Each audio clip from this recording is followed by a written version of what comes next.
Visakha steel plant పై పచ్చి అవకాశవాదిలా చంద్రబాబు మాట్లాడుతున్నారని CPM నేతలు మండిపడ్డారు. తన స్వార్థపూరిత రాజకీయాల కోసం, ఓట్ల కోసం స్టీల్ ప్లాంట్ ను కాపాడతామని చెప్పిన చంద్రబాబు ఎన్నికల తర్వాత మాట మార్చారని విమర్శించారు.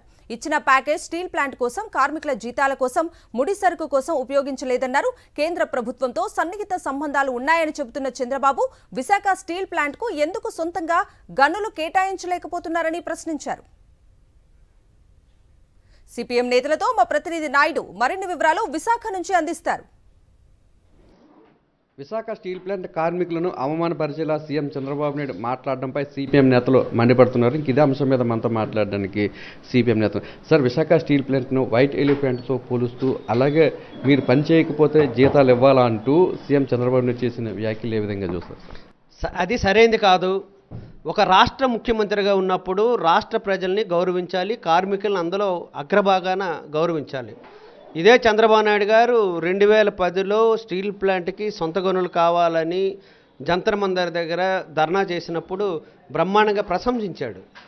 ప్రశంసించిన పెద్ద మనిషి ఈరోజు వచ్చేసరికి దాని భిన్నమైన వ్యాఖ్యానాలు చేస్తూ ఉన్నారు. వాళ్ళు సోమరిపోతలు అయితే 40% ఉన్న ఉత్పత్తి 80% ఎట్లాగైంది?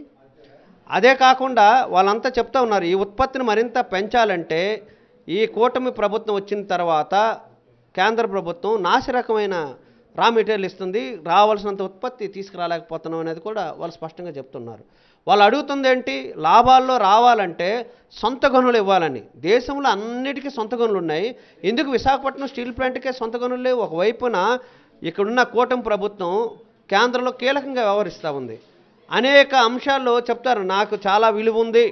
చంద్రబాబు నాయుడు గారు చెప్తారు, పవన్ కళ్యాణ్ గారు చెప్తారు, మేము మాట్లాడితే మోడీ గారు ఏమి వెనక్కి పోరు అని చెప్తున్నారు. కానీ 18 నెలల నుండి ఒక సొంత గనులు కూడా కేటాయించలేని స్థితి ఈరోజు ఉందా? అదే కాదు, ఇంకోటి కూడా చెప్తూ ఉన్నారు, శైలిలో మెర్జ్ చేయొచ్చని. శైలికి సంబంధించి నిన్న ఇంటర్వ్యూ చూస్తే చైర్మన్ గారు స్పష్టంగా చెప్పింది అంటే 100 సంవత్సరాలకు కావాల్సిన గనులు ఉన్నాయి, విశాఖ స్టీల్ ప్లాంట్ లాంటిది మెర్జ్ చేస్తే మరింత లాభాలు వచ్చేదానికి అవకాశం ఉంటుంది, జీడీపీని కూడా పెంచేదానికి అవకాశం ఉంటుంది, శైలిలో మెర్జ్ చేయొచ్చని ఆయన చెప్తే కేంద్రంలో ఉండే శ్రీనివాస వర్మ గారు ఏమని చెప్తున్నారు? శైలి అంగీకరించట్లేదని అబద్ధాలు చెప్తా ఉన్నారు. ఒక మాట మీద నిలకడలేదు. అంతకుముందు ఏమని ఇదే చంద్రబాబు నాయుడు గాజువాకలో బహిరంగ సభలో ఏమని చెప్పారు? భూములు అమ్ముకుంటారు, అలాగే ముక్కలు చేసి స్టీల్ ప్లాంట్ అమ్మేస్తారని చెప్పారు.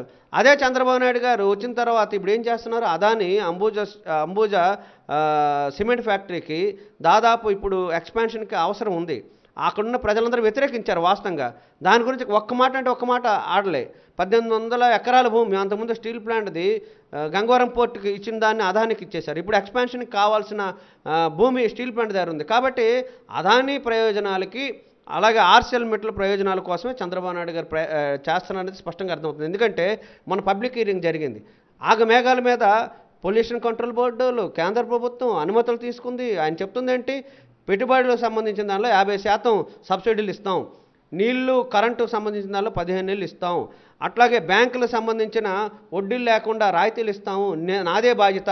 సొంత గనుల కోసం ఇప్పుడే మా ఎంపీలు వెళ్ళారు, లావు శ్రీకృష్ణదేవరాయలు, ఇక్కడున్న శ్రీభరత్ గారు, అట్లాగే రామ్మోహన్ నాయుడు గారు వెళ్ళి వాళ్ళు సొంత గనులు కేటాయించారు. మరి దానికి ప్రైవేట్ వాళ్ళకి సొంత గనులు కేటాయిస్తున్నప్పుడు విశాఖపట్నం స్టీల్ ప్లాంట్కి ఏం అన్యాయం చేసింది? విశాఖపట్నం స్టీల్ ప్లాంట్ కార్మికులు జీతాలు పెంచమని అడగట్లేదు, బోనస్ పెంచమని అడగట్లేదు. విశాఖ స్టీల్ ప్లాంట్ని పరిరక్షించండి, దీని వైబుల్ సంబంధించిన దాంట్లో 20,000 మిలియన్ టన్నులు ఎక్స్పాన్షన్కి ఉపయోగపడుతుంది.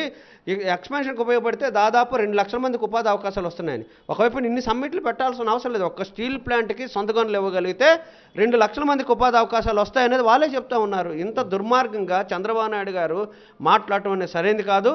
ప్రజాక్షేత్రంలో ఖచ్చితంగా ప్రజలు దీన్ని ఉపేక్షిస్తూ చూడరు, వ్యతిరేకిస్తారని ఈ సందర్భంగా తెలియజేస్తా ఉన్నాం. విశాఖ స్టీల్ ప్లాంట్ మీద సీఎం చంద్రబాబు నాయుడుతో పాటు కూటమి నేతలు పచ్చి అబద్ధాలు మాట్లాడుతున్నారని, రాజకీయ అవకాశవాదం కోసమే ఎన్నికలకు ముందు ఒక మాట, ఎన్నికల తర్వాత మరో మాట మాట్లాడుతున్నారని, విశాఖ స్టీల్ ప్లాంట్ నష్టానికి కార్మికులు కాదని, సొంతంగా గనులు కేటాయించకపోవడం వల్లే నష్టాలు వస్తున్నాయని, చంద్రబాబు నాయుడికి కేంద్రంలో పలుకుబడి ఉంటుందని చెప్తున్నారు. కాబట్టి చేతనైతే విశాఖ స్టీల్ ప్లాంట్ శైలిలో విలీనం చేయించాలని చెప్పి సిపిఎం నేతలు డిమాండ్ చేస్తున్నారు. కెమెరామెన్ శంకర్తో నాయుడు, విశాఖపట్నం నుంచి.